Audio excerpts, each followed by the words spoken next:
রহস্য ও রোমাঞ্চের ঠিকানা ভূত কুঠিরে আপনাদের সকলকে জানাই আরও একবার স্বাগত। আজকে শুনবেন লেখক সুকান্ত দাসের লেখা গল্প তারানাথ তান্ত্রিক ও ছায়া পিশাচ। মনে রাখবেন, আমাদের গল্পগুলো শুধুমাত্র এন্টারটেনমেন্ট হিসেবে নিলেই ভালো হবে। বাস্তবের সাথে এর কোনো রকম কোনো মিল নেই, যদিও থেকে থাকে সেটা শুধুমাত্র গল্পের প্লট সৃষ্টির জন্যই। আজকের গল্পটিতে থাকছে গা শিউরে ওঠা ভয়ানক পরিণতি আর এক রহস্যময় কাহিনী। তাই গল্পটিকে উপভোগ করতে একদম শেষ পর্যন্ত শুনতে একেবারেই ভুলবেন না। আর অবশ্যই কমেন্ট করে জানাবেন আপনাদের মতামতগুলি। গল্প শুরু করার আগে সবার কাছে বিশেষ অনুরোধ, আপনারা প্লিজ আমাদের চ্যানেলটিকে সাবস্ক্রাইব এবং পাশে থাকা বেল আইকনটি প্রেস করতে কিন্তু ভুলবেন না। শুরু হচ্ছে আজকের গল্প তারানাথ তান্ত্রিক ও ছায়া পিশাচ। গল্পের সূত্রধার আমি সুস্মিতা, পরিবেশনায় 62 FPS স্টুডিও এবং পোস্টার ডিজাইনে বৃষ্টি।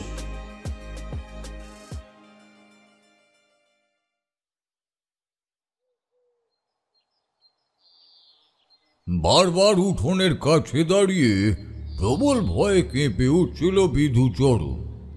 এমন ভয় সে আগে কখনো পায়নি, কিন্তু আজ ব্যাপারটা অন্যরকম।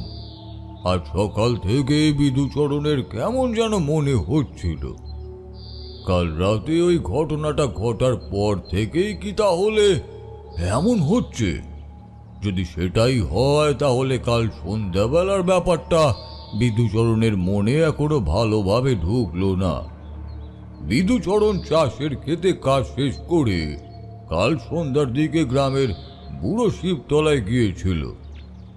সবার সঙ্গে বসে আড্ডা মেরে বাড়ি ফেরার সময় প্রথম ব্যাপারটা তার মনে হয়েছিল। পথে আস্তে আস্তে বারবার মনে হচ্ছিল তার পিছু পিছু যেন কেউ হেঁটে হেঁটে আসছে। এমনটা কখনো তার মনে হয় না, কিন্তু আজ প্রথমবারের মতো মনে হলো। প্রথমে ভেবেছিল বুড়ো শিবতলা থেকে কেউ হয়তো তার পিছু পিছু আসছে। অনেকেই তো তার থেকে একটু দূরে গ্রামের ভেতরের দিকে যায়, কিন্তু অনেকেই আগে আগে বেরিয়ে গেছে। তাছাড়া সদাচরণ, নিমাই, হরিহর সকলেই আগে গেছে, সে নিজের চোখেই দেখেছে। তাহলে এই সময় কেই বা আসবে? চারপাশটা আজও অন্ধকারে ঢেকে রয়েছে। গ্রামের পথের এক পাশে বিস্তৃত ধানের জমি, অন্য পাশে মাঝে মাঝে দু একটা ঘর দেখা যায়। এদিকে ঘরগুলো একটু দূরে দূরে, তার মাঝে কোথাও ফাঁকা জমি, কোথাও দু একটা গাছপালা। পেছনের দিকে তাকালে বড় বড় দু একটা গাছ দেখা যায়। আর একটু হেঁটে আসার পর বিধুচরণের কি মনে হচ্ছে যেন সে পিছনের দিকে ঘুরে দেখল। ঠিক তখনই তার মনে হলো একটু আগে পেছনের দিকে গ্রামের রাস্তার ওপর কেউ একজন যেন দাঁড়িয়ে ছিল। সে পেছনের দিকে ঘোরার সঙ্গে সঙ্গে এক লাফে ওই ধানের জমির মধ্যে সরে গিয়েছে। বিধুচরণের বুকের ভেতরটা একবার কেঁপে উঠলেও সে একবার গলা ঝেড়ে নিয়ে বলল, এই কে রে? আমায় আমায় ভয় দেখানোর জন্য নরম করছিস? হ্যাঁ, আমায় ভয় দেখিয়ে লাভ নেই। আমি আমি কিন্তু ভীতু নই। কিন্তু কোথাও কেউ নেই।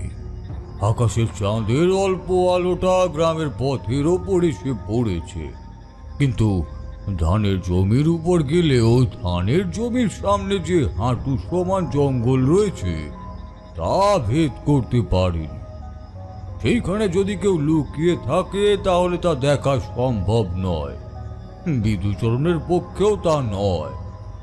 বিধুচরণ একবার থমকে দাঁড়ালো, তারপর মনে করলো নিজেরই ভুল। ঠান্ডা হাওয়া দিচ্ছে অনেকক্ষণ থেকে। হাওয়াতে বোধ হয় জঙ্গলে কোনো শব্দ হয়েছে, আর তা শুনে সে মনে মনে সব ভেবে নিয়েছে। সে এইসব ভেবে নিয়ে সে হাঁটতে হাঁটতে আরো কিছুটা এগিয়ে এসেছে। ঠিক তখনই আবার আগের মতোই মনে হলো। এবার যেন স্পষ্ট সে বুঝতে পেরেছে কেউ একজন তার পিছু পিছু হেঁটে এসেছে। খসখসে একটা পায়ের শব্দ সে পেয়েছে। এবার আর কোনো ভুল নেই, নিশ্চয়ই কেউ আছে। কথাটা ভেবে যেই পেছনের দিকে তাকিয়েছে, বিধুচরণ অমনি দেখতে পেল একটা ছায়া এবার তাড়াক করে সরে গেল ওই মধুদের বাড়িটার বড় গাছের দিকে। এবার আর বিধুচরণ ছাড়ল না, দুপা হেঁটে এগিয়ে গেল সেই গাছের দিকে। কয়েকটা পা এগিয়ে যাওয়ার সঙ্গে সঙ্গে কিন্তু বিধুচরণ থমকে দাঁড়ালো। ওই তো চাঁদের আলো গাছের পেছনের দিকে স্পষ্ট হয়ে পড়েছে। গাছের পেছনে গাছের গায়ে হেলান দিয়ে যেন একটা কালো ছায়া দাঁড়িয়ে রয়েছে। এইবার বিধুচরণ ভয় পেল। তার শত্রুর অভাব নেই, তাছাড়া গ্রামের কয়েকজনের সঙ্গে তার সম্পর্ক খুব একটা ভালো নেই একটা বিশেষ কারণে, কিন্তু সেখান থেকে নিজেকে উৎখাত করতে পারল না। কালো ছায়াটা যেন তাকে মাটির সঙ্গে দুটো পা গেঁথে দিয়েছে। এক চুল পিছিয়ে আসতে পারল না বিধুচরণ, কিন্তু সে নিশ্চিত গাছের ওপাশে কেউ আছে। যে আছে সে যেন দুটো চোখ দিয়ে জল জল ভাবে তাকিয়ে দেখছে বিধুচরণকে, অথচ বিধুচরণ তাকে দেখতে পাচ্ছে না। আমি জানি আমি জানি আমি জানি ওই গাছের পেছনে কেউ আছে। কে তুমি? কে তুমি? বেরিয়ে এসো বলছি, বেরিয়ে এসো। আমি বাড়িতে গিয়ে যদি বাবাকে একবার সব কথা বলি না, তাহলে। ঠিক তখনই হাওয়া আসা বন্ধ হয়েছে, আর তার সঙ্গে সঙ্গে বিধুচরণ বুঝতে পারলো তার মাথাটা কেমন যেন ঝিমঝিম করছে। বুড়ো শিবতলা থেকে বেরিয়ে আসার সময় ওই যে সাধু মতো লোকটা তাকে একটা প্রসাদ খেতে দিয়েছিল, সেটা খাওয়ার পর থেকে কি এমনটা হচ্ছে? বিধুচরণ আরো দুপা এগিয়ে গেল। কালো ছায়াটা এখনো সেই গাছের তলায় দাঁড়িয়ে আছে, আর আরো দুপা এগোতেই ঠান্ডা বাতাস তার কানের কাছে এসে ধাক্কা দিচ্ছে। আরো দুটো পা এগিয়ে যাওয়ার সঙ্গে সঙ্গে যেন চাঁদের আলোটা একবার মেঘের আড়ালে ঢাকা পড়ল, আর তখনই বিধুচরণের চোখটা বুজে এলো মুহূর্তের জন্য। আর সেই সুযোগে একটা কালো ছায়া গাছের পেছন থেকে ঝাঁপিয়ে সে পড়ল বিধুচরণের উপর। না, বিধুচরণ মাটিতে পড়ে যায়নি কিংবা ভয়ে চিৎকার করে ওঠেনি। মুহূর্তের জন্য তার চোখটা যখন বন্ধ হয়ে গেছিল তখনই এটা ঘটে যায়। মনে হয় ঠান্ডা বাতাস তার গায়ে ঝাপটা দিয়ে চলে গেল। গাছের তলায় তো কেউ নেই, তাহলে যে এতক্ষণ আমার মনে হলো গাছের তলায় একটা ছায়া রয়েছে, তাহলে সেটা কোথায় গেল? বিধুচরণ অবাক হয়ে যায়। একটু আগে যে গাছের পেছনের দিকে কালো ছায়াটাকে দেখে সে এতটা এগিয়ে এসেছে, সেখানে এখন কেউ নেই। বিধুচরণ অবাক হয়ে দাঁড়িয়ে রইল বেশ কিছুক্ষণ। তারপর কি মনে হতে পেছনের দিকে পা বাড়ালো, কিন্তু চাঁদের আলোতে সে যখন গ্রামের পথে এসে পড়ল, তখন সে খেয়ালও করল না তার সঙ্গে সঙ্গে চলতে থাকা ছায়াটা কেমন যেন অদ্ভুত। ঠিক মানুষের ছায়া যেভাবে শান্ত হয়ে তার সঙ্গে পথ চলে, সেভাবে কিন্তু এই ছায়াটা চলছে না। যেন ছায়াটা অন্য কিছু। যেন মনে হলো এই কালো অন্ধকার ছায়ার মধ্যে যেন কেউ একটা এসে আশ্রয় নিয়েছে, আর সে বিধুচরণের সঙ্গেই চলছে। তারপর থেকে এমনটাই শুরু হয়েছে। অন্ধকার হলে বিধুচরণের কেমন যেন ভয় করে। সূর্য পাল্টে যাওয়ার আগে আগে সে মাঠ থেকে ফিরে আসে। তারপরে অন্ধকারে আর ঘরের বাইরে বেরোতে পারে না। আজ যখন গরু দুটো গোয়ালের পাশ থেকে চিল্লাচ্ছিল, তখন বিধুচরণের বাবা একটু জোর গলাতেই বলল, বিধু বাবা, একবার গোয়ালে গিয়ে দেখে আয় তো। বিধুচরণ বাধ্য হয়ে হ্যারিকেনটা হাতে নিয়ে উঠোনের কাছে এসেছিল, কিন্তু গোয়াল পর্যন্ত যাওয়ার আগে এই অবস্থা। বারবার মনে হচ্ছিল কি যেন তাকে দেখছে, এমন কেউ তাকে দেখছে যাকে সে নিজে দেখতে পায় না। আশেপাশের কালো অন্ধকারগুলো যেন এক্ষুনি জীবন্ত হয়ে বিধুচরণের উপর ঝাঁপিয়ে পড়বে। আর চুপ করে দাঁড়িয়ে থাকতে পারল না সে। একটা চিৎকার করে ছুটল ঘরের দিকে। হাতে লণ্ঠনটা উঠোনের উপর পড়ে ভেঙে যেতেই ঘর থেকে ননীচরণ চিৎকার করে বলল, কি হলো বিধু?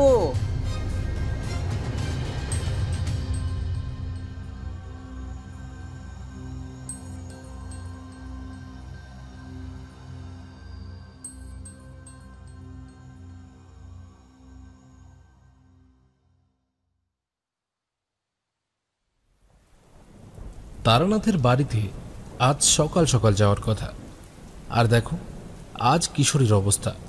সত্যি সত্যি মিথ্যার কি আছে? আমরা তো জানি যেদিন ঠাকুরমশাইয়ের বাড়ি যাওয়া হয় সেদিন সকালেই এমনটা হয়।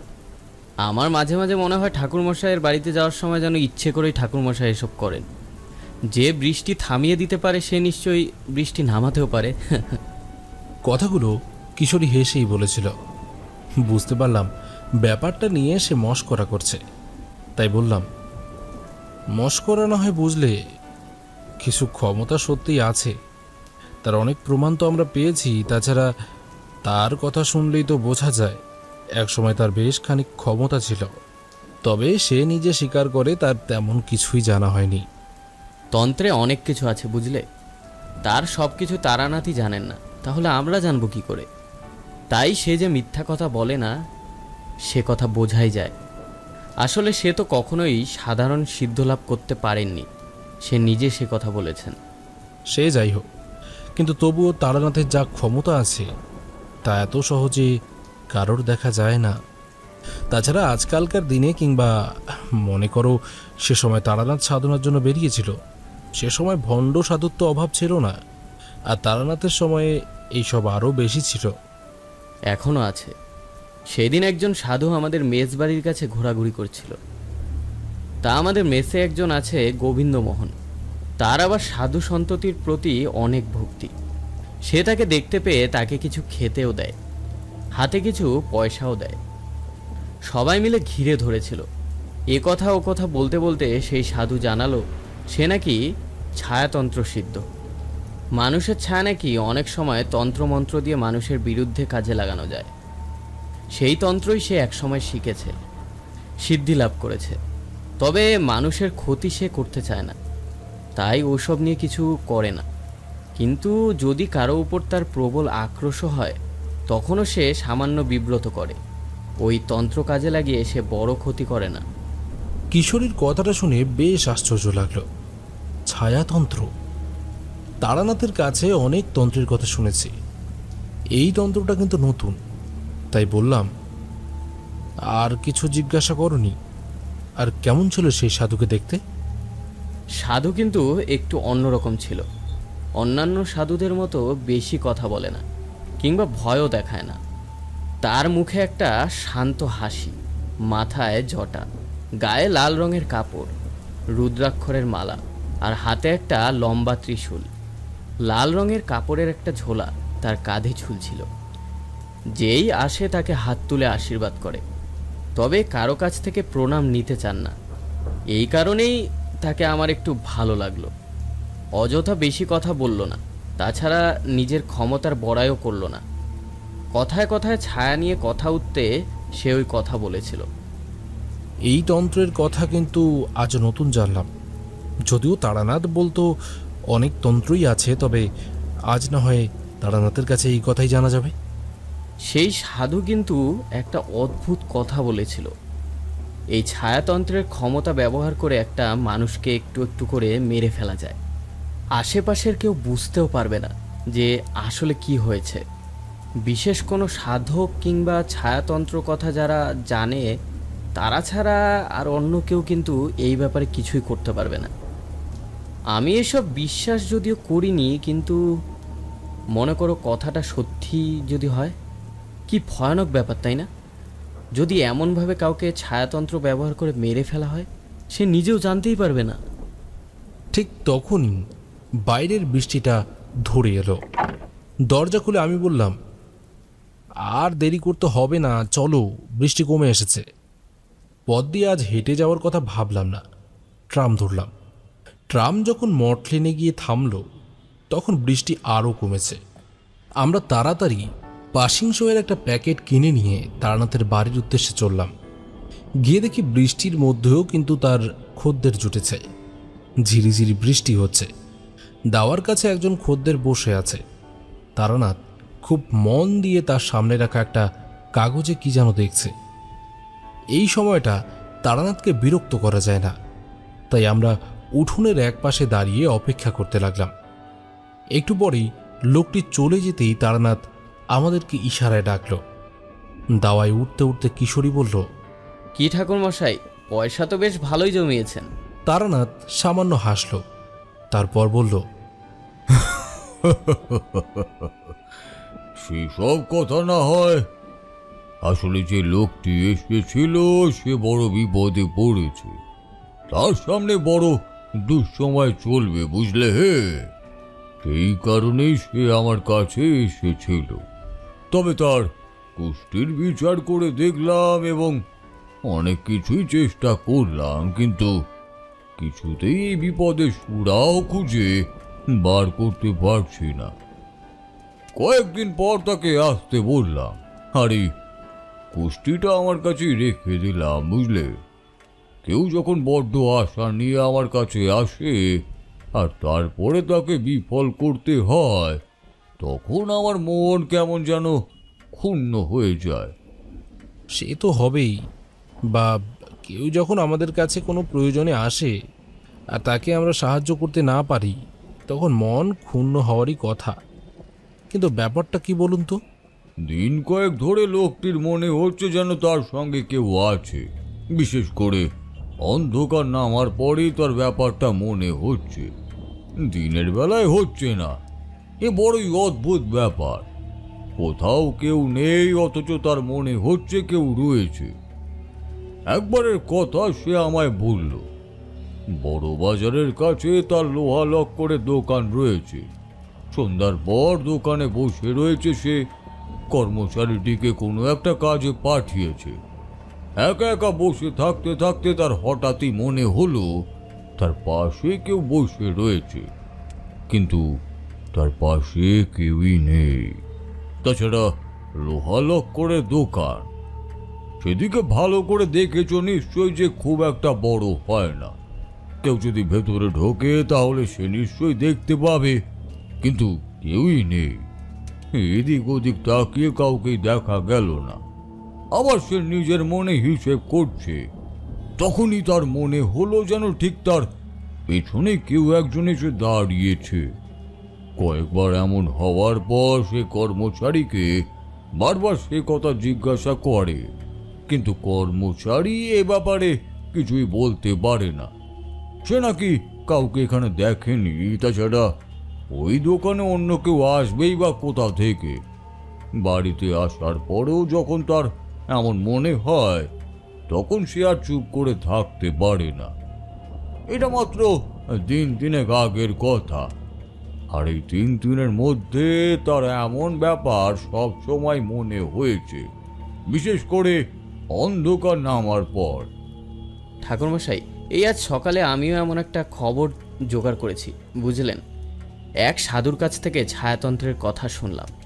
কিশোরীর মুখে কথাটা শুনে তারানাথের মুখে একটা অবাক ভাব ফুটে উঠল। সে একটু অবাক হয়ে একটু জোরের সাথেই বলল, কি বলছো? ছায়াতন্ত্র? ও তন্ত্রের নাম মুখে নেওয়া ভালো নয়, বুঝলে। অত্যন্ত বড় ভয়ানক। তার মানে ছায়াতন্ত্র সত্যি সত্যি হয়?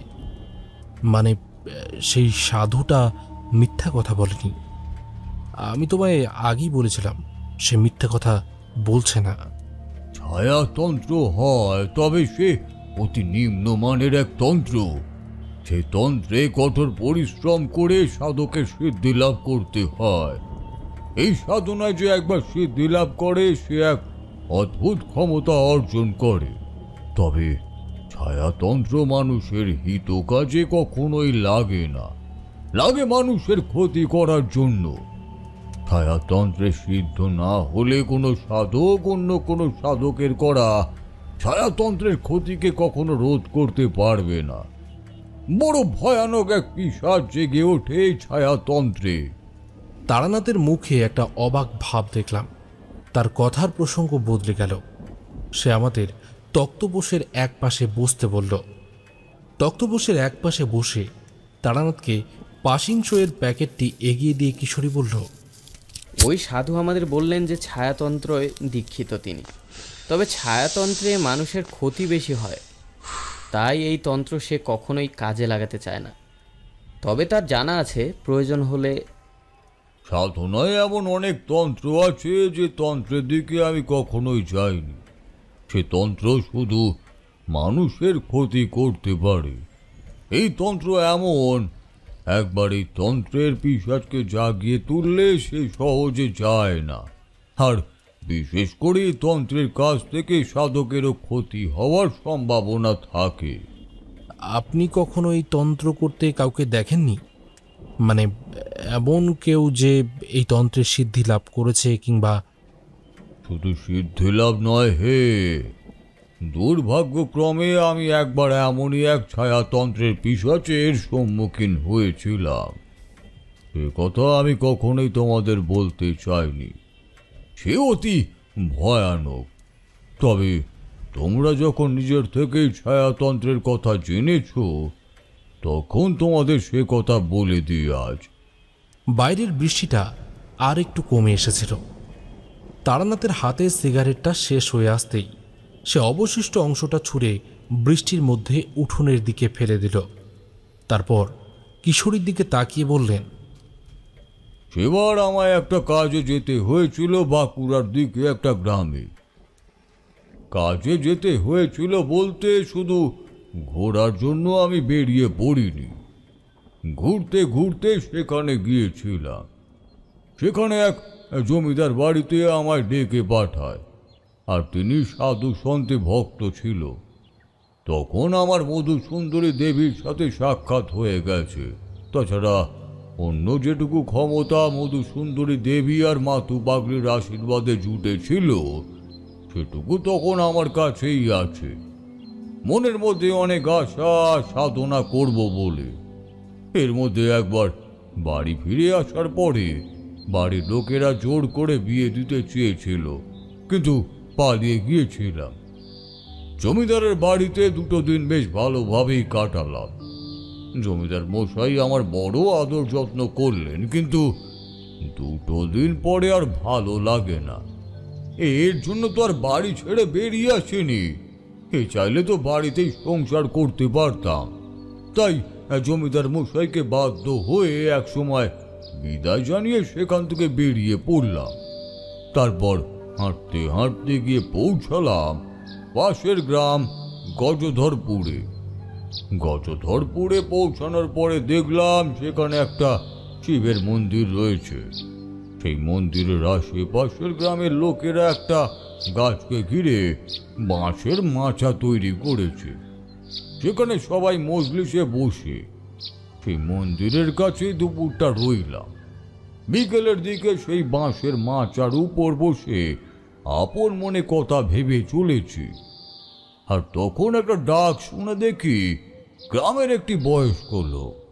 তার মাথার চুল পাক ধরেছে, গোঁফ সাদা, পরনে বেশ ধবধবে ধুতি, গায়ে সাধারণ জামা। আমাদেরকে কিছুক্ষণ তাকিয়ে থেকে লোকটি বললেন, আপনাকে তো এখানে আগে দেখিনি সাধু বাবা। আপনি কোথা থেকে আসছেন? আমি আসছি বহু দূর থেকে। পাশের গ্রামে জমিদারের বাড়িতে 2 দিন ছিলাম, তবে সেখানে আর মন টেকল না, তাই বেরিয়ে পড়লাম। এই মন্দিরে কি প্রতিনিয়তই পুজো হয়? হ্যাঁ সাধু বাবা, এখানে প্রতিদিনই পুজো হয়। আপনি সন্ধে পর্যন্ত থাকুন, পুজোর প্রসাদ পাবেন। আজ তো সোমবার, আজ বড় করেই পুজো হবে দেখবেন। আপনাদের গ্রামটি বেশ শান্ত। এতক্ষণ এলাম তেমন কিছুই চোখে পড়ল না। গ্রামের লোকজন কি খুব কম নাকি? আসলে এই স্থান গ্রামের একদম শেষে। গ্রামের ছেলেপিলের দল বিকেলবেলা গ্রামের অন্যদিকে বড় মাঠের কাছে যায়। এদিকে সন্ধেবেলা পুজোর সময় আর ওই সময় গ্রামের কয়েকজন এখানে আসে, বাঁশের মাচায় বসে গল্পগুজব করে, তারপর ফিরে যায়। দিনের বেলায় লোকজন কমই থাকে। তাছাড়া ওই বিধুচরণের ব্যাপারটা হওয়ার পর থেকে কথাটা বলতে বলতে লোকটা মাথা নিচু করে কি যেন ভাবলো, তারপর আমার পাশে এসে মাচার উপরে বসে বলল, সাধু বাবা, একটা মানুষ হঠাৎ করে কোনোভাবে পাগল হয়ে যেতে পারে। এই 2 দিন আগে তাকে সুস্থ সবল দেখতে পেলাম, আর মাত্র 2-3 দিনের মধ্যেই সে কি পাগল হয়ে যেতে পারে? আমি বুঝতে পারলাম কিছু একটা হয়েছে, এমন কিছু একটা হয়েছে যেটা সাধারণ নয়।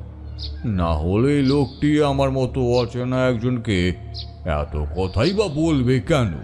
তাই বললাম, আমি যতটা জানি এই দুনিয়াতে অনেক কিছুই হয়, বুঝলেন তো, যার কোনো কিছুই বোঝা যায় না। আপনি কোন কথা বলছেন তা যদি একটু বিস্তারিত বলেন তাহলে আমার বুঝতে সুবিধা হয়।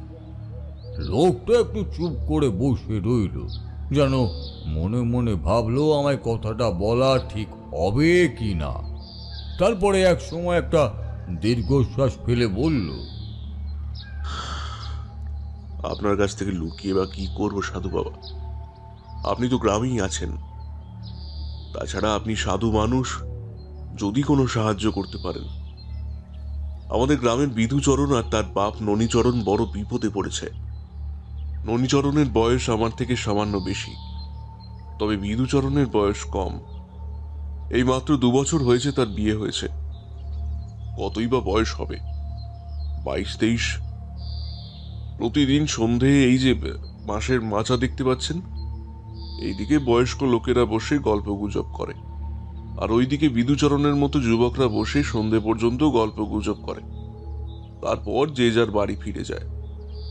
বিধুচরণ একদিন রাতে ফিরল, কিন্তু তারপর থেকে আর এলো না। রাতের বেলা অন্ধকারে নাকি সে ভয় পায়।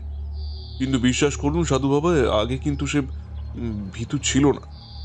বেশ সাহসী ছেলে এই ননীচরণের ছেলে বিধুচরণ। এই গ্রামে তাদের অনেক জমি জমা আছে। পাশের গ্রামে একটা বাড়ি, পুকুর, অনেক কিছুই করেছে সে। তাছাড়া 2 গ্রাম দূরে যে একটা চালের আড়ত রয়েছে না, ওখানেও নাকি ওর বেশ টাকা খাটে। বলতে গেলে বিধুচরণের অর্থাভাব নেই। কিন্তু কি যে হয়ে গেল। তবে আর একটা কথা, তার কিন্তু কোনো বদ অভ্যাস নেই। এতদিন ধরে তো দেখলাম কোনো বদ অভ্যাস তাদের নেই। আর তার বউটাও হয়েছে যেন সাক্ষাৎ লক্ষ্মী। কিন্তু বিধুচরণের সে আরো কথা বলল। বুঝতে পারলাম আসল কথা সে ভালোভাবে কিছুই জানে না, তবে বিধুচরণের যে কিছু একটা হয়েছে সে কথাই সে জানে। তাই আমিও তাকে বললাম, আপনার কথা শুনে আমার তাকে দেখতে বড়ই ইচ্ছা হচ্ছে। আমি সাধক হলেও সাধনায় সিদ্ধি লাভ করিনি, তবে যদি কিছু একটা সাহায্য করতে পারি, মানে যদি আপনার মনে হয় আর কি, তাহলে আমায় একবার নিয়ে যেতে পারবেন তার বাড়িতে? নিয়ে যাব না কেন? অনেক কিছুই দেখানো হলো বুঝলেন সাধু বাবা, কিন্তু কিছুতেই কিছু হয় না। এখনো কেউ আসেনি, একটু পরেই সবাই আসতে শুরু করবে। চলুন আপনাকে ননীচরণের বাড়িতে নিয়ে যাই।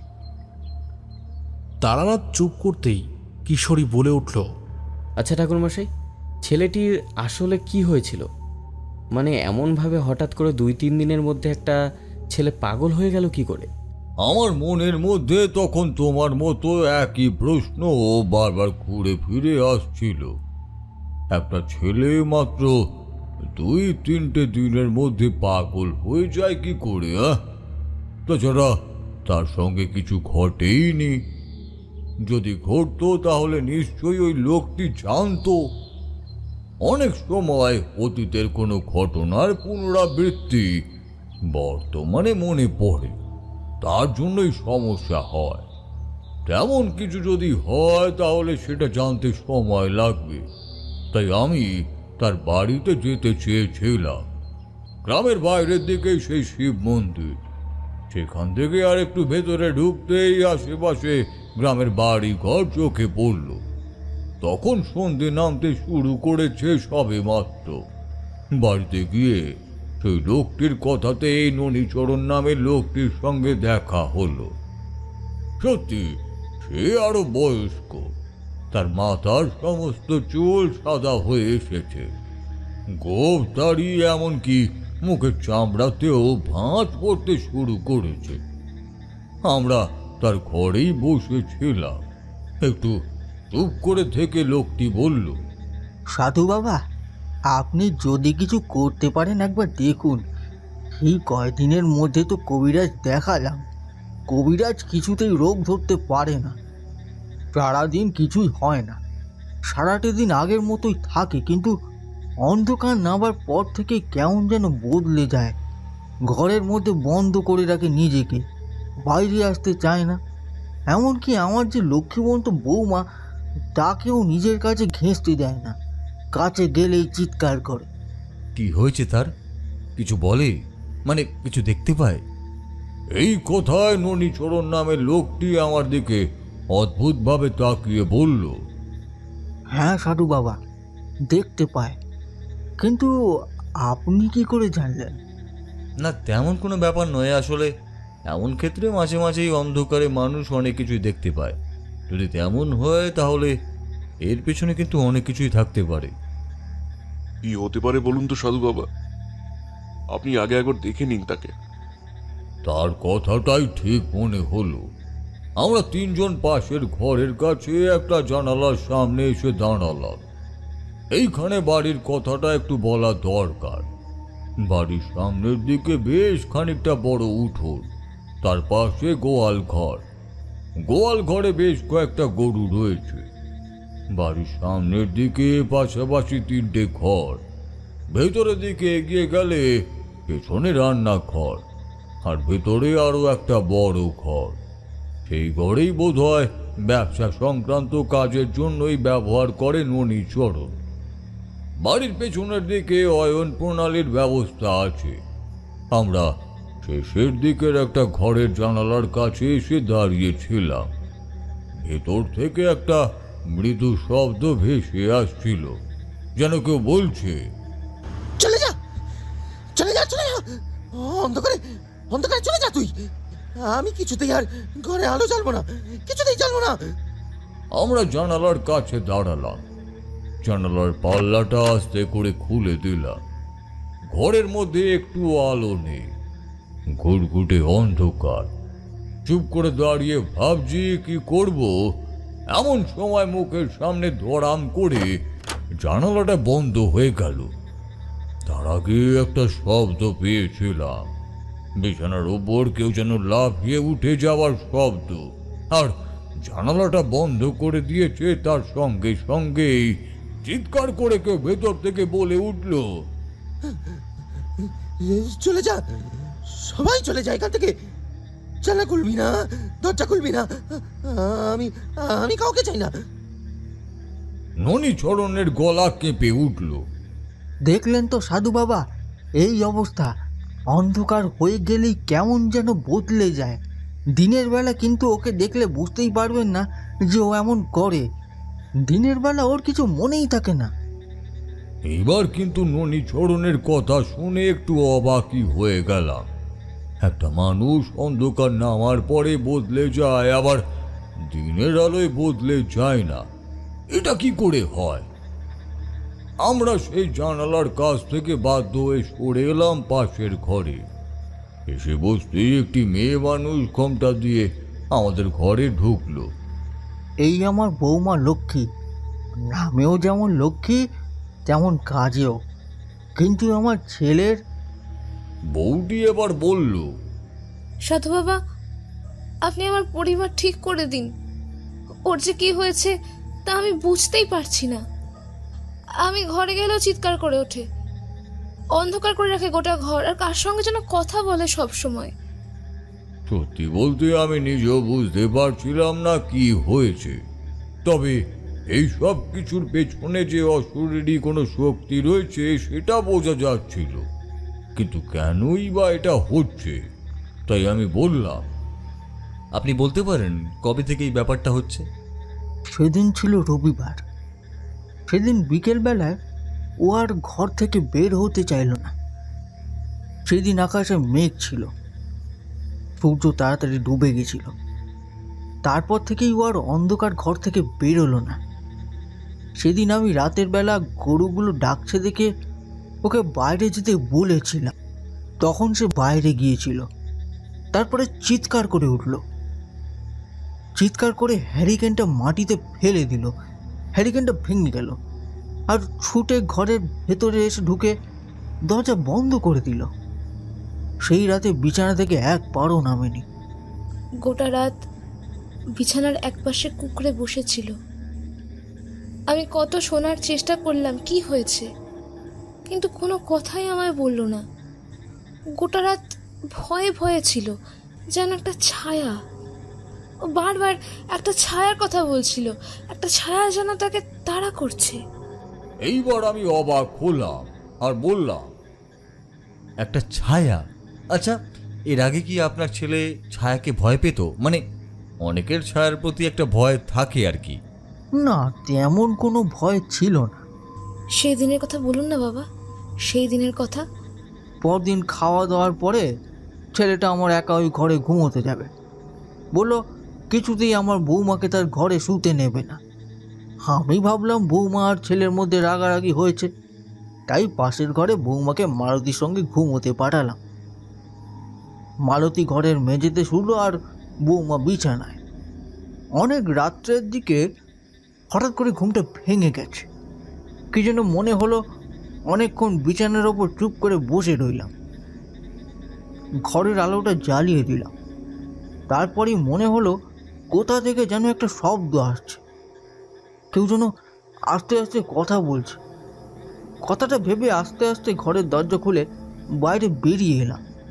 দেখতেই পাচ্ছেন সাধু বাবা, এটা আমার ঘর, তার পাশের ঘর বৌমার, আর তার পাশের ঘর আমার ছেলের। বৌমার ঘরের কাছে গিয়ে জানলার কাছে দাঁড়ালাম। সত্যি বলতে লজ্জা নেই, আড়ি পাততেই হলো। তখন অনেক রাত। এত রাতে কারোর জেগে জেগে কথা বলার কথা নয়, বিশেষ করে মালতী কম কথা বলে। সে বিছানায় শুয়ে পড়লে তার ঘুম সহজে ভাঙে না। আমাদের কাজের লোক মাধব ঘুমায় আমার কাজের ঘরে, অর্থাৎ কারোর কথা বলার কোনো সুযোগ নেই। অনেকক্ষণ বৌমার ঘরের জানলার কাছে দাঁড়িয়ে থাকার পর কি মনে হতে পাশের ঘরের ছেলের জানলার কাছে গিয়েছি। এমন সময় শুনতে পেলাম ঘরের ভেতর থেকে ছেলে বলছে, আমি তোকে তোকে সেদিনই দেখেছিলাম। হ্যাঁ, আমি তোকে সেদিনই দেখেছিলাম। সেদিনই আমার বোঝা উচিত ছিল তুই আমার সঙ্গে সঙ্গে এসেছিস। তোকে তোকে আমি কিছুতেই অন্য কোথাও যেতে দেব না। ছেলের মুখে এমন কথা শুনে আমি অবাক হলাম। তার ঘরে কেউ নেই, তার ঘরের দরজা বন্ধ। ঘরের দরজায় ধাক্কা দিতে যাব, এমন সময় ভেতর থেকে আরও একটা কথা ভেসে আসে। অদ্ভুত চাপা ফ্যাঁস ফ্যাঁসে গলায় কেউ বলল, আমায় তুই কিছুতেই আটকাতে পারবি না। আমি যা করতে এসেছি তাই করব, তবে এত তাড়াতাড়ি কিছু করব না, আস্তে আস্তে করব। যে কাজে আমি এসেছি সে কাজ না করে আমি কিছুতেই এখান থেকে যাব না। তুই কিচ্ছু করতে পারবি না। দাঁড়া দাঁড়া, কাল সকালেই আমি তোর ব্যবস্থা করব। সকালে দেখা যাক। আজ গোটা রাত আমার এদিকে আয় বলছি। না না না না, চলে যা, চলে যা তুই, চলে যা তুই এখান থেকে, চলে যা। আমি ঘরের আলোটা নিভিয়ে দিচ্ছি, তাহলেই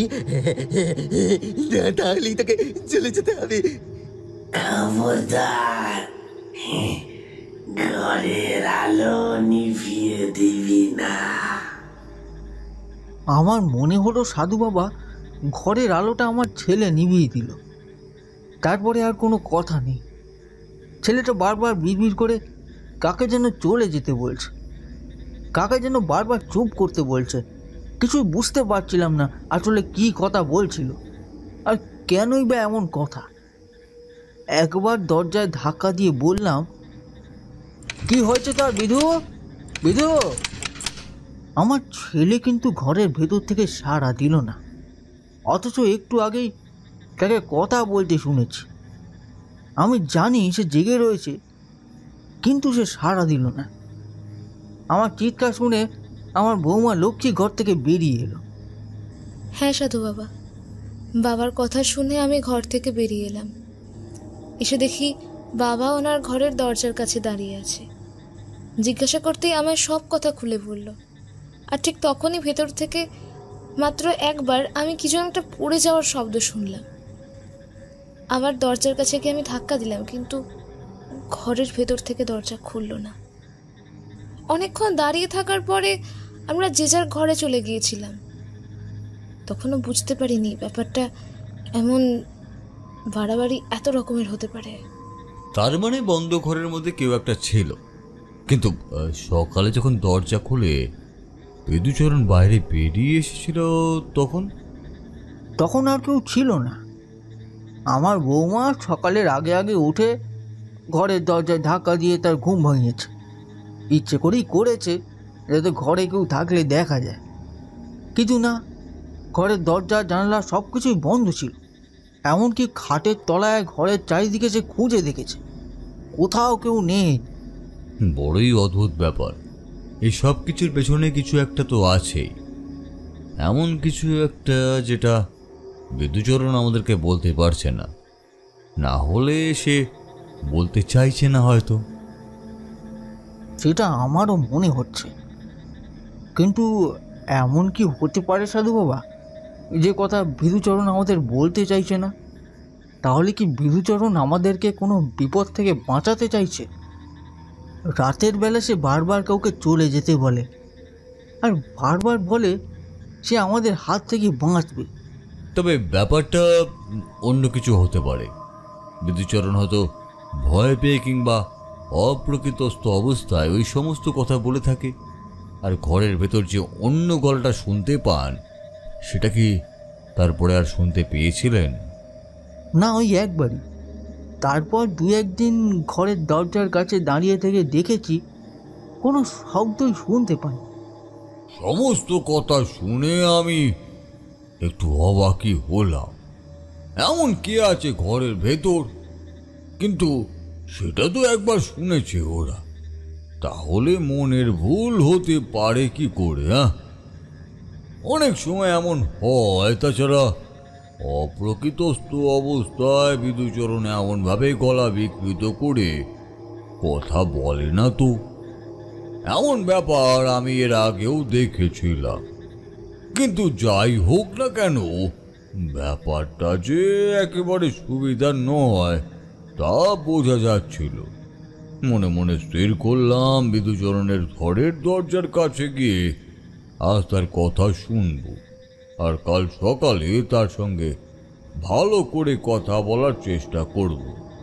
সেদিন আর কিছুই জানতে পারলাম না, তবে মাঝে মাঝেই বাসের ঘর থেকে বিধুচরণের কথা ভেসে আসছিল, যেন সে কাউকে চলে যেতে বলছে। আবার এসেছিস তুই? আবার এসেছিস? হ্যাঁ, তোকে বলেছি না আসবি না, চলে যা।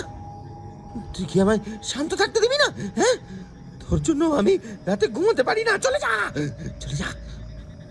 বিধুচরণের গলায় শুধু শুনলাম, কিন্তু অন্য কারুর কথা শুনতে পেলাম না।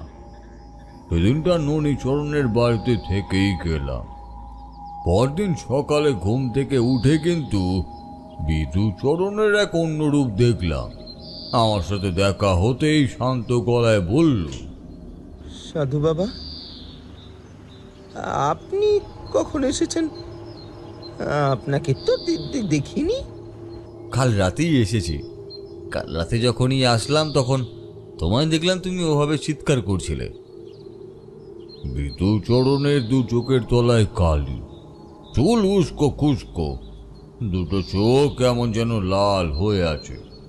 তবুও সে শান্ত ক্লান্ত গলায় বলল, কিছু বুঝতে পারি না সাধু বাবা, অন্ধকার নামার পর থেকে কি যে হয় তার কিছুই আমার মনে আর থাকে না।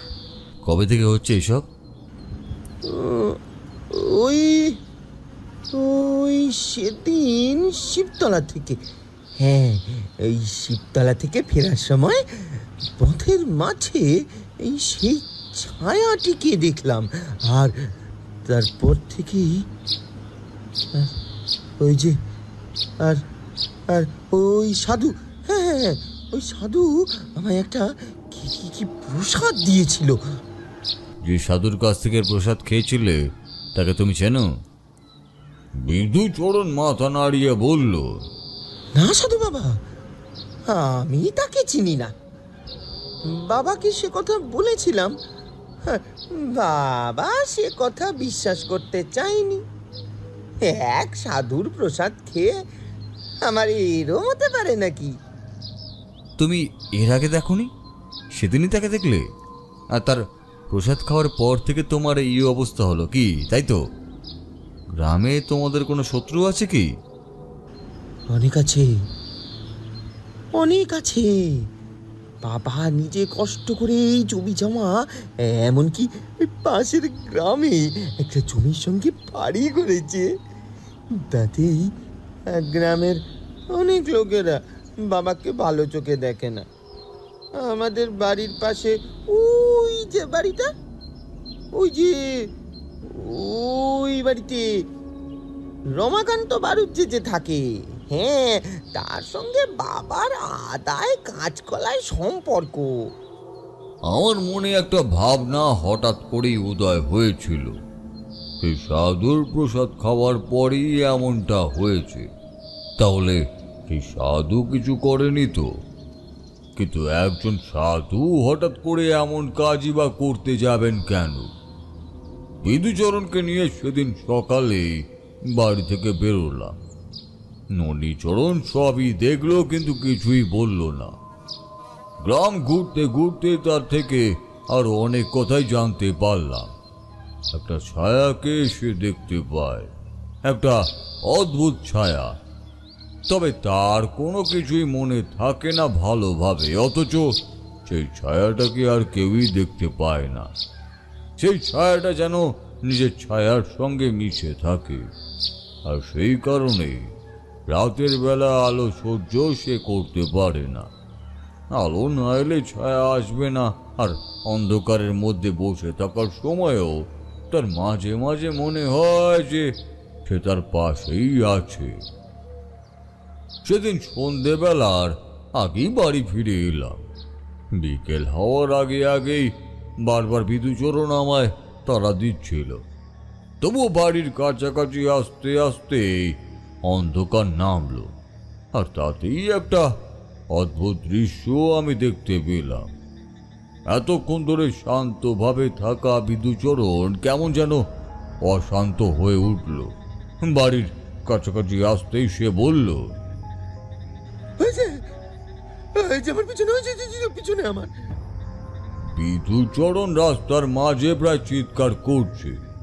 সূর্য সবে ডুবেছে। আমি ইচ্ছে করলেই তাকে সময় ফিরিয়ে নিয়ে আসতে পারতাম, কিন্তু ইচ্ছে করেই তাকে দেরি করিয়েছিলাম আসল ব্যাপারটা দেখবো বলে। সে রাস্তার মাঝখানে চিৎকার করতে লাগলো, আর পেছনে ঘুরে কি যেন একটা দেখতে লাগলো বারবার। আমিও তাকালাম আর আমিও দেখলাম। তখনই বুঝতে পারলাম একটা ব্যাপার। তোমরা জানো যে মধুসুন্দরী দেবীর আশীর্বাদে অনেক কিছুই আমি অনুভব করতে পারি। আমি যেন স্পষ্টই দেখলাম এই বিকেলের পরন্ত আলোয় আধো অন্ধকারে আমাদের আশেপাশে একটা কালো ধোঁয়া যেন বিধুচরণের মাথার চারপাশে ছড়িয়ে রয়েছে।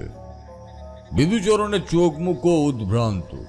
সে প্রায় দৌড়ে দৌড়ে বাড়ির দিকে যেতে লাগলো। আমি তার পিছু পিছু গেলাম, কিন্তু আমি দৌড়ালাম না। স্পষ্ট দেখতে পেলাম বিধুচরণের পিছু পিছু একটা কালো ধোঁয়ার মতো ছায়া এগিয়ে চলেছে তার বাড়ির দিকে। কিন্তু সেটাই বা কি করে হয়? একটা ধোয়ার মতো ছায়া তার পিছু পিছু। তারপর আপনি কি করলেন? সেই রাতে ননীচরণ আর গ্রামের আরো একজন বয়স্ক লোকের সাথে আমরা পাশের ঘরে কথা বলতে বসলাম।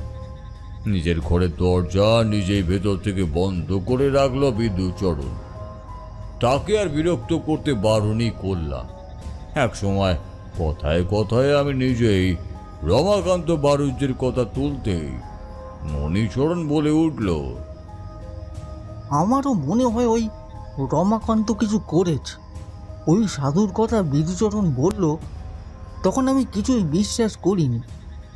তবে পরে মনে হলো ওই রমাকান্ত বাড়ি থেকে মাঝে মাঝে গ্রামের বাইরে যেত। সে কিছু করেনি তো? করতেই পারো, এমন অনেক তন্ত্র রয়েছে যার মাধ্যমে মানুষের ক্ষতি করা যায়। তবে বিধুচরণের পেছনে যে এক অশরীরী আত্মা রয়েছে তা আমি নিজের চোখে দেখতে পেয়েছি। তাহলে এবার কি করা যায় সাধু বাবা? এই বিপদ থেকে বাঁচার কি কোনো উপায় নেই? বিধুচরণ চোখের সামনে মরে যাবে। তার চেহারাটা কেমন হয়ে গেছে, শুকিয়ে গেছে। আমাদের হাসি খুশি বিধুচরণ। দেখি আমি কিছু ব্যবস্থা করতে পারি নাকি। আসলে এমন কথা আমি এর আগে কখনো শুনিনি। যদি তাকে খালি চোখে দেখা যেত তাহলে ব্যাপার ছিল, কিন্তু সেটাকে দেখা যায় না, অথচ সে ছায়ার মাধ্যমে তাকে দেখতে পায়। এই ব্যাপারটা কিছুতেই বুঝতে পারছি না। সত্যি কিছু বুঝতে পারছিলাম না। রমাকান্তর বাড়িতে খোঁজ নিয়ে দেখা গেল রমাকান্ত বাড়িতে নেই। আমার মন কেমন যেন বলছিল এই রমাকান্ত এই সমস্ত ঘটনার জন্য দায়ী। দেখতে দেখতে 2 দিন কেটে গেল, সবকিছু একইভাবে চলছে। সেদিন সন্ধ্যার দিকে কি মনে হতে আমি বাড়ি থেকে বেরিয়ে গ্রামের সেই বুড়ো শিবতলার পরে ছোট্ট একটা ডোবার ধারের উপরে দাঁড়িয়ে এইসব কথাই ভেবে চলেছি। এমন সময় যেন মনে হলো একটু দূরে গাছের তলায় ছায়ার মতো কেউ দাঁড়িয়ে আছে। প্রথমে অবাক হয়েছিলাম, তারপর বুঝতে পারলাম যে ছায়া সম্মুখে রয়েছে সে যেন আমার চেনা। সঙ্গে সঙ্গে একটা চেনা অদ্ভুত গন্ধে চারপাশটা ভরে উঠল। আর তখনই চেনা গলায় কেউ বলল, বড় বিব্রত হয়ে পড়েছ তারানাথ। বিব্রত হয়ে পড়লে চলবে না। আসলে মাঝে মাঝে অনেক কিছুই ঘটে যায় বুঝলে। তবে আজ আর বেশিক্ষণ তুমি বাইরে দেখো না। আজ বিপদ হতে পারে। আজ অমাবস্যা। এই বিপদ থেকে বাঁচার কি কোনো উপায় নেই? একটা ছেলে এইভাবে চোখের সামনে তিলে তিলে মারা যাবে, তাকে রক্ষা করতে পারবো না। এই কারণে কি আমি সাধক হয়েছি বলুন দেখিনি? সবকিছু তো তোমার হাতে নেই। যার বিরুদ্ধে তোমার লড়াই তার ক্ষমতা অনেক বেশি। তবে একটা উপায় আছে, মনে রাখবে। সবকিছুর পিছনে একটা কারণ থাকে। কারণ যদি একবার লাঘব করা যায় তাহলে তার বিপদ কমে আসতে পারে। তাছাড়া আর কোনো উপায় নেই। তার মানে কি ওই রমাকান্তর বাড়ির লোকেরা এই সমস্ত কিছু করেছে? কিন্তু সে তো অতি সাধারণ মানুষ, এইসব তন্ত্র সাধনা শিখলো কোত্থেকে? অন্ধকারে সেই ছায়া মূর্তি হাসল, তারপরে আবার বলল, তাকে কেন শিখতে হবে বলতো না? এই যে নড়িচড়ন্দ নিচে তার ছেলের পথ থেকে তাকে রক্ষা করতে পারবে না বলে সে আমার দিকে এনেছে। যদি রমাকান্ত নিচে হঠাৎ করে মাথার মধ্যে একটা সম্ভাবনা উদ্দিত হলো। যদি কোনো তান্ত্রিকের সাহায্য নিয়ে থাকে, আর বিদ্যুচরণ তো নিজেই বলেছে সে ওই সাধুর হাত থেকে প্রসাদ পেয়েছিল, কথাটা মনে করার সঙ্গে সঙ্গে সেই অন্ধকারে ছায়ামূর্তির দিকে তাকিয়ে আরো কিছু বলতে যাব দেখি এখানে আর কেউই নেই। ঠায় কিছুক্ষণ দাঁড়িয়ে রইলাম এ পুকুর পাড়ে। তারপর মনে মনে একটা সিদ্ধান্ত নিয়ে এলাম বিধুচরণের বাড়িতে। কিন্তু বাড়ির চৌহদ্দির মধ্যে ঢুকতেই ননীচরণের চিৎকার আর লক্ষ্মীর কান্নার সঙ্গে সঙ্গে বাড়ির দুটি কাজের লোককেও উদ্বিগ্ন হতে দেখলাম। তাড়াতাড়ি ভেতরে ঢুকে বললাম, আরে কি হয়েছে কি? হ্যাঁ সাধু বাবা, সাধু বাবা, ওনার ঘরের দরজা তো সবসময় বন্ধই থাকে, আজও বন্ধ ছিল। আমি রান্না করছিলাম বাবা, তিনি নিজের ঘরে হঠাৎ দরজা খুলে রান্নাঘর থেকে একটা ছুরি নিয়ে ছুটে গিয়ে ঘরের দরজা বন্ধ করে দিয়েছেন। কিছুতেই খুলতে পারছি না, আর দেখুন চিৎকার করছে। আমি তাড়াতাড়ি গিয়ে দাঁড়ালাম বন্ধ দরজার কাছে। দেখলাম ভেতরে চিৎকার করে চলেছে, আমার জন্য, আমার জন্য তুই এসেছিস না? আমার জন্য, আমার জন্য। আমি যদি মরে যাই তাহলে তুই এখান থেকে চলে যাবি, আর কারোর কোনো ক্ষতি করতে পারবি না। আমি আজ তোকে মুক্তি দেবো। অদ্ভুত সেই কণ্ঠস্বর। সে কণ্ঠস্বরে হাসি কান্না দুটোই মিশে আছে, আর তার সঙ্গেই একটা অদ্ভুত শব্দ হলো। ধারালো ছুরি কেউ শরীরে গাঁথলে যেমন শব্দ হবে ঠিক তেমনই। আমি প্রমাদ গুনলাম, সঙ্গে সঙ্গে দরজায় ধাক্কা দিয়ে বললাম, বিধুচরণ, বিধুচরণ, নিজের কোনো ক্ষতি করো না। আমি যেভাবেই হোক এই বিপদ থেকে তোমাকে উদ্ধার করার কোনো না কোনো ব্যবস্থা করবই। বিশ্বাস করো আমাকে, আমি ব্যবস্থা করব, নিশ্চয়ই ব্যবস্থা করব। কেউ কিচ্ছু করতে পারবে না, কেউ কিচ্ছু করতে পারবে না। আস্তে আস্তে আস্তে আস্তে আমায় মেরে ফেলবে। আরে আমার পরে আমার বাবাকে আর আমার বউকে সবাইকে মারবে। নিজে বলেছে, তাই তাই আমি যদি নিজেই মরে যাই তাহলে? আমার মাথার ভেতরটা কেমন যেন করে উঠল। সঙ্গে সঙ্গে বুঝতে পারলাম ওই ছায়ামূর্তি আর যাই হোক না কেন ও সেটাই চায়। ও চায় নিজে উপস্থিত থেকে বিধুচরণকে একটু একটু করে পাগল করে দিয়ে তারপর নিজের হাতেই তাকে হত্যা করতে। তাড়াতাড়ি তাড়াতাড়ি আর কয়েকজনকে লোককে ডেকে আনো, এই দরজা ভাঙতে হবে আমাদেরকে। আমার কথায় ননীচরণের নির্দেশে কাজে দুজন লোক আশপাশ থেকে কয়েকজনকে ডেকে আনলো। সবাই মিলে দরজা ভাঙতেই দেখলাম একটা অদ্ভুত দৃশ্য। বিধুচরণ ছুরি নিয়ে নিজের পেটের কাছে আঘাত করেছে, গল গল করে রক্ত বেরিয়ে আসছে। এ দৃশ্য দেখে লক্ষ্মী আর স্থির থাকতে পারল না, জ্ঞান হারিয়ে ফেলল। কাজের লোক দুজন তাকে নিয়ে পাশের ঘরে চলে গেল। ননীচরণ আর বাকিরা জোর করে বিধুচরণকে ধরে তারপর আমার নির্দেশে তাকে একটা দড়ি দিয়ে ঘরের মধ্যে বেঁধে রাখলো। তারপর হাত থেকে ছুরিটা সরিয়ে নেওয়া হয়েছিল। বিধুচরণের জ্ঞান ভালোভাবে ছিল না, তবুও সেভাবেই সে বিড়বিড় করে বলছিল, কাউকে ছাড়বে না, কাউকে ছাড়বে না, কাউকে ছাড়বে না, কাউকে ছাড়বে না, কাউকে ছাড়বে না, ছাড়বে না, ছাড়বে না। বিধুচরণ জ্ঞান হারিয়ে ফেলেছিল। সঙ্গে সঙ্গে গ্রামের কবিরাজকেও ডাকা হলো। কবিরাজের সঙ্গে সঙ্গে গ্রামের আরো কিছু লোকজনও সেখানে জড়ো হয়েছে। ননীচরণ বিদ্যমান মানুষ, তার বিপদে গ্রামের লোকেরা আগে ঝাঁপিয়ে পড়ে। এক পর্যায়ে বিধুচরণকে কবিরাজ মশাই ঘুমাবার জন্য ওষুধ দিল। তার ক্ষতস্থানে মলম লাগিয়ে তারপর পেটের কাজটা বেঁধে দিয়ে কবিরাজ মশাই বলল, অবস্থা কিন্তু সুবিধে নয় ননীচরণ, ছুরিটা পেটের অনেক গভীর পর্যন্ত গিয়েছে, অনেকটা রক্তপাত হয়েছে। তোমায় তো আগেই বলেছিলাম কোনো তান্ত্রিক কিংবা ওঝা ডেকে আনতে।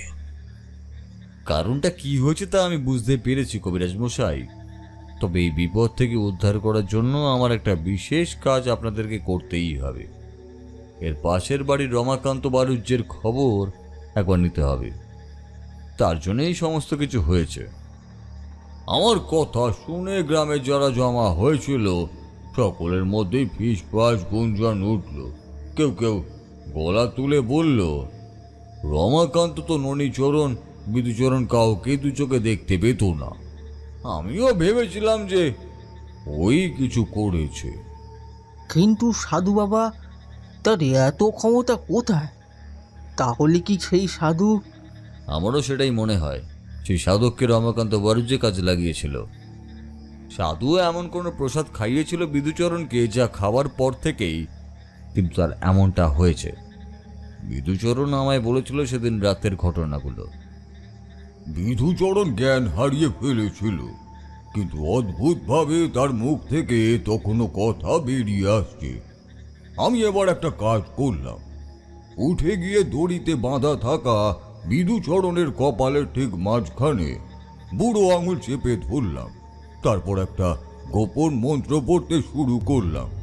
সবাইকে ঘর থেকে বাইরে বেরিয়ে যেতে বলে আমি আর বিধুচরণ একাকী ঘরে রইলাম।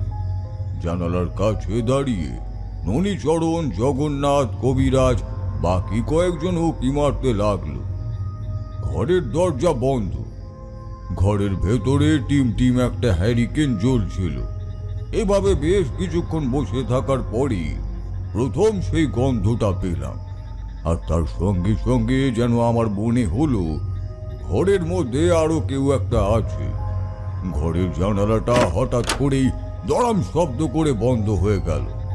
আমি কি মনে হতে উপরের দিকে তাকিয়ে দেখতে পেলাম একটা অদ্ভুত দৃশ্য। আগেই বলেছি, ননীচরণ বিত্তবান মানুষ। তার বাড়িতে খড়ের চাল নয়, তার বাড়িতে টিনের চাল। সেই টিনের চাল থেকে একটা কালো মতো ছায়া মূর্তি যেন হামাগুড়ি দিয়ে একবার অন্য পাশে চলে গেল। আমি বুঝতে পারলাম এই হলো সে, যাকে বিধুচরণ দেখতে পায়, যার জন্য এত কিছু। গলা তুলে বললাম, কে তুই, আর এখানে কেন এসেছিস? সত্যি করে বল, তুই কে? একটা অদ্ভুত চাপা হাসি শুনতে পেলাম। তার সঙ্গে সঙ্গে সেই কালো ছায়া মূর্তিটা এক পাশে দেওয়ালের দিকে চলে গেল। আবার সেই হাসিটা মাঝে মাঝে কেমন যেন কেঁপে উঠছে। আবারও বললাম, কে পাঠিয়েছে তোকে? কে বলেছে এখানে আসতে? সত্যি করে বল বলছি। মূর্তিটি ঘরের এক পাশের দেওয়ালের কাছে টিকটিকির মতো উল্টো হয়ে ঝুলছে। সেখান থেকে চাপা ফ্যাস ফ্যাসে গলায় বলল,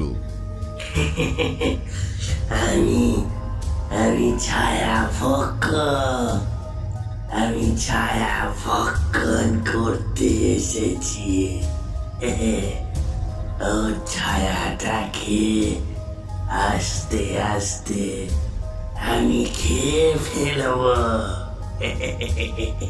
আর তারপরে ও মরবে।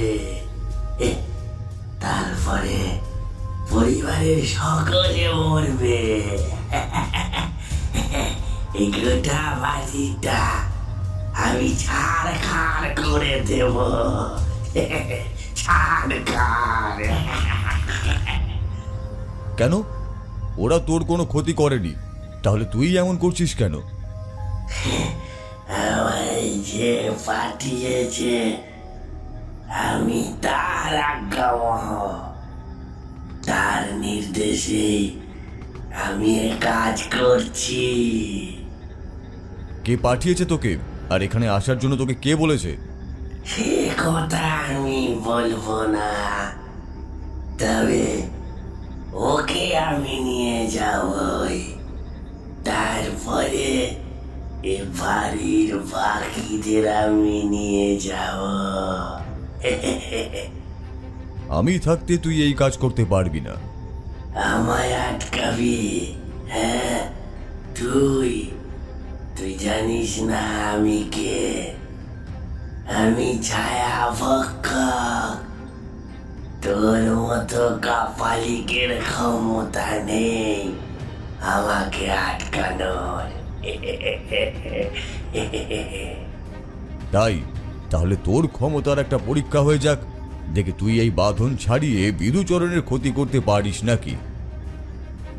আমি বুঝতে পারছিলাম তার ক্ষমতা অনেক, না হলে আমি এখানে উপস্থিত থাকার পরেও সে এভাবে আমায় ভয় দেখাতে পারতো না।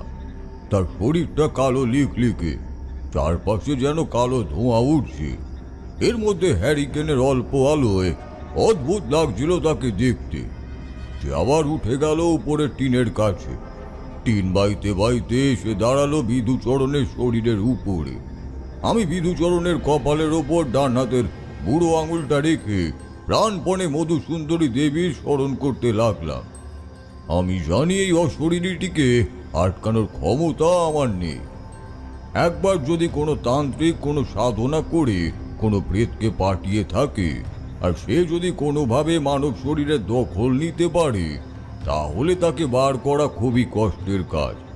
তার বেশিরভাগ ক্ষেত্রেই সম্ভব হয় না, তবে ক্ষতি যাতে খানিকটা কম হয় তার চেষ্টা করা যায়। আমি সেটাই করার চেষ্টা করছিলাম। প্রাণপণে মধুসুন্দরী দেবীকে ডেকে চলেছিলাম। তারপরে উপরের দিকে তাকিয়ে দেখি সেই ছায়াটা টিনের চাল ছেড়ে দিয়ে হাওয়ায় ভেসে যেন নিচের দিকে নেমে আসছে বিধুচরণের দিকে। আস্তে আস্তে সে অদ্ভুতভাবে এগিয়ে আসতে লাগলো। আমি মনে মনে প্রমোদ গুনলাম। বুড়ো আঙুলটা বিধুচরণের কপালে জোরে চেপে রেখে বললাম, মধুসুন্দরী দেবী, আজ আমার নয়, আজ তোমার পরীক্ষা। যদি আমি বিধুচরণকে বাঁচাতে না পারি, তাহলে আমার সাধনা, আমার সবকিছু বিফল বলে আমি মেনে নেব। ছায়া ভক্ষক হাসতে হাসতে নিচের দিকে নেমে আসছে। হঠাৎ করেই মনে হলো ঘরের মধ্যে আরো যেন কেউ একটা প্রবেশ করেছে। একটা অসাধারণ আলো যেন ঘরের একপাশে মুহূর্তের জন্য দেখা দিয়ে মিলিয়ে গেল। আর তাতেই বিধুচরণকে দেখলাম দড়ির বাঁধন ছিঁড়ে উঠে দাঁড়াতে।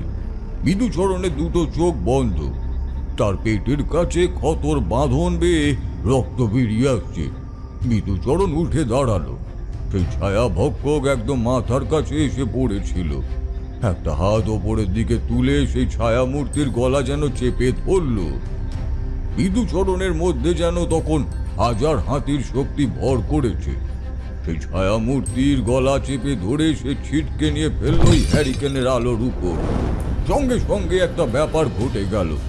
চড়চড় করে একটা শব্দের সঙ্গে ঘরের মধ্যে কিছু যেন পুড়তে লাগলো।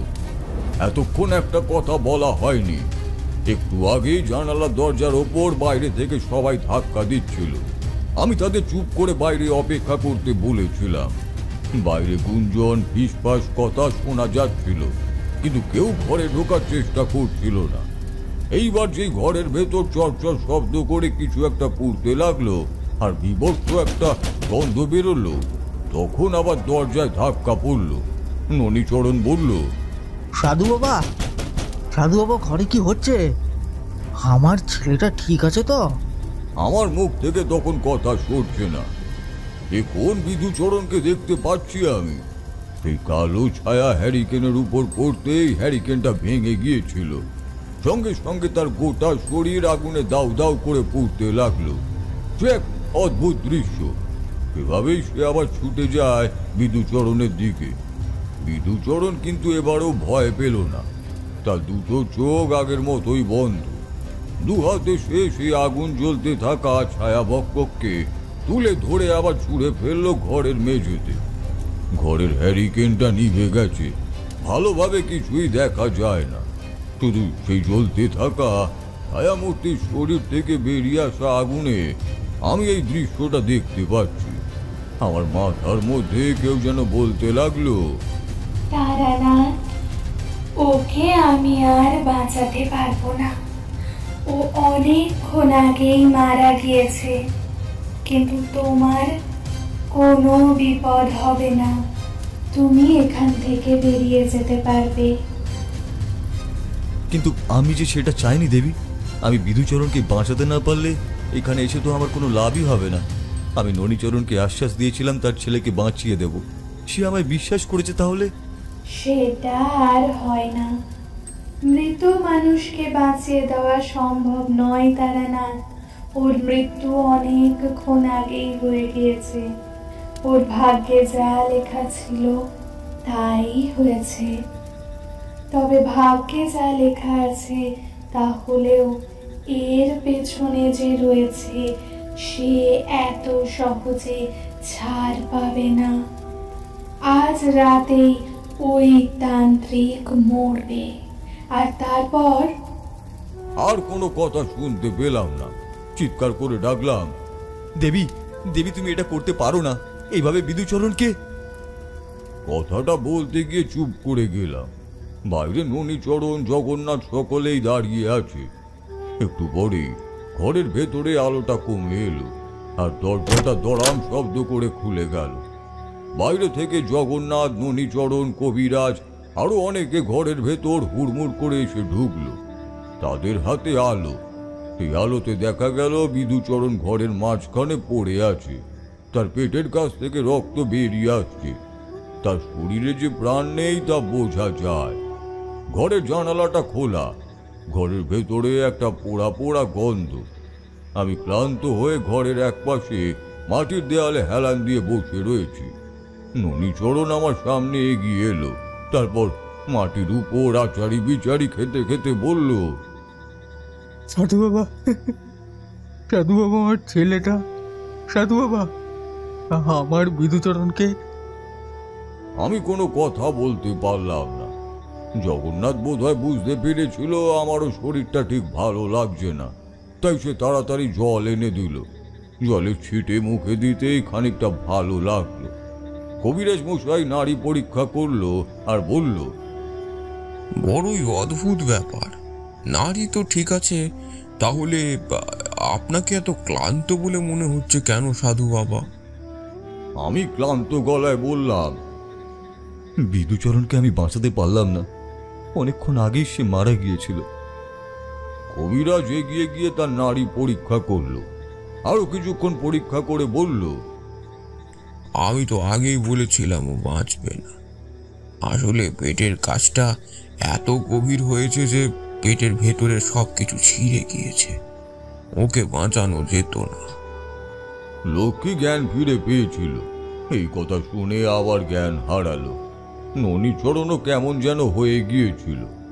আমার আর সেখানে থাকতে ইচ্ছে হলো না। একরকম জোর করে জগন্নাথের সঙ্গে তার বাড়িতে এলাম। জগন্নাথ নামের লোকটি তার বাড়িতে একাই থাকে। সেখানে বাকি রাতটা বিশ্রাম নিয়ে পরদিন সকালে তাকে বিদায় জানিয়ে বেরিয়ে পড়লাম। চলে আসার আগে জগন্নাথ বলল, সাধু বাবা, একটা কথা জানতে পারলাম আজ সকালে। আপনার কাজে লাগবে কিনা জানি না, তবে পাশের গ্রামের শ্মশানে এক তান্ত্রিককে কাল শেষ রাতের দিকে মরে পড়ে থাকতে দেখা গেছে। ভোরের দিকে একদল লোক মরা পড়াতে গিয়ে দৃশ্যটা দেখেছে। সেই গ্রামের একজন লোক খবরটা দিয়ে গেছে। সেই গ্রামের লোক হঠাৎ করে এখানে এলো কেন সকালে? জগন্নাথ একটু ইতস্তত করে বলল, আপনি মনে হয় ঠিকই বলেছিলেন সাধু বাবা। এই কাল রাত যে রমাকান্তকে ওই শ্মশানে ওই সাধুর সঙ্গেই মরে পড়ে থাকতে দেখা গেছে, তার খবরটাই দিতে এসেছিল লোকটা। তার সাথে ওই তান্ত্রিকের মৃত্যুর খবরটাও দিয়ে গেছে। রমাকান্ত যে কেন ওই শ্মশানে তান্ত্রিকের কাছে গিয়েছিল সেই কথা বোধহয় আপনি বুঝতে পেরেছিলেন, তাই না? আমার সন্দেহ হয়েছিল, তবে সত্যি যে এমনটা হবে তা বুঝতে পারিনি। বিদুচরণ তো প্রথমেই বলেছিল এক সাধু তাকে প্রসাদ খেতে দিয়েছিল। যদি তখনই সবাই তার কথা বিশ্বাস করত তাহলে হয়তো এমন কিছুই হতো না। জগন্নাথ আমার দিকে বেশ কিছুক্ষণ তাকিয়ে রইল, তারপর বলল, সাধু বাবা, আপনি এর জন্য নিজে চিন্তা করবেন না। আপনার এতে কোনো দোষ নেই। আপনি তো চেষ্টা করেছিলেন বিদুচরণকে বাঁচাতে। আসলে তার ভাগ্যে হয়তো মৃত্যু ছিল, তাই এমনটা হয়েছে। তবে একটা কথা ভেবে দেখুন, আপনি এসেছিলেন বলেই হয়তো বাকিরা বেঁচে গেল।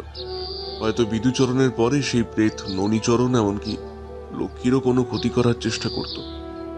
কিন্তু রমাকান্ত এমন একটা কাজ করবে সেটা কেউ বুঝতে পারেনি। রমাকান্তের সঙ্গে ওদের শত্রুতা কিসের ছিল? ননীচরণ আর রমাকান্তের বাড়ির মাঝে আর একটা বাড়ি ছিল। সে বাড়ি ছিল গোপালের। গোপাল মারা যাওয়ার পরে তার বিধবা বউ বাড়ি আর জমি জমা বিক্রি করে তার বাপের বাড়িতে চলে যায়। সেই জমি রমাকান্ত কিনতে চেয়েছিল, কিন্তু ননীচরণ বেশি টাকা দেওয়ায় তার কাছেই বিক্রি করে। এটাই ছিল তার শত্রুতার কারণ। তার মানে এক শত্রুতার জন্য এতগুলো প্রাণ চলে গেল। আমার আর এই গ্রামে থাকতে ভালো লাগছে না গো। আমি চলি, যদি ভবিষ্যতে কোনো একদিন সম্ভব হয় তাহলে আবার আসব। জগন্নাথ মশাই গ্রামের সীমানা পর্যন্ত পৌঁছে দিল। ঠিক যেই বুড়ো শিবতলার কাছে আমাদের দেখা হয়েছিল সেখান পর্যন্ত। এখান থেকে আমি নিজেই আস্তে আস্তে হেঁটে গেলাম অনির্দিষ্ট যাত্রার পথে।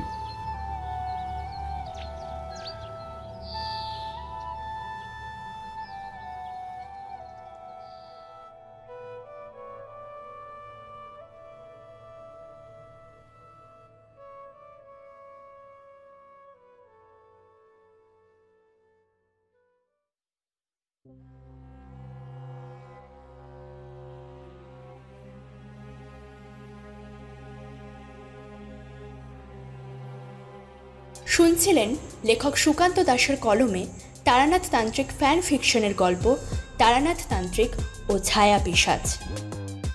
তারানাথ তান্ত্রিকের চরিত্রে ছিলেন বুবাই, বিভূতির চরিত্রে ছিলেন ইরফান, কিশোরীর চরিত্রে ছিলেন সুদীপ এবং অন্যান্য চরিত্রে ছিলেন দেবাঞ্জন, অর্পিতা, অভিজিৎ, রূপঙ্কর, দীপ্তদীপ, আরুময়, কৌশিক এবং অয়ঙ্কিতা। আশা করছি আজকের আমাদের এই ইউনিক পরিবেশনা আপনাদের অনেক ভালো লেগেছে। যদি ভালো লাগে তাহলে অবশ্যই গল্পটিকে লাইক, কমেন্ট এবং শেয়ার করতে ভুলবেন না। আর যারা নতুন গল্প শুনছেন, please do subscribe and press the bell icon. আজকের মতো ভূত কুঠিরের দরজা এখানেই বন্ধ হচ্ছে। ফিরে আসবো পরবর্তী গল্পে। ততক্ষণ সকলে ভালো থাকবেন এবং সুস্থ থাকবেন। ধন্যবাদ।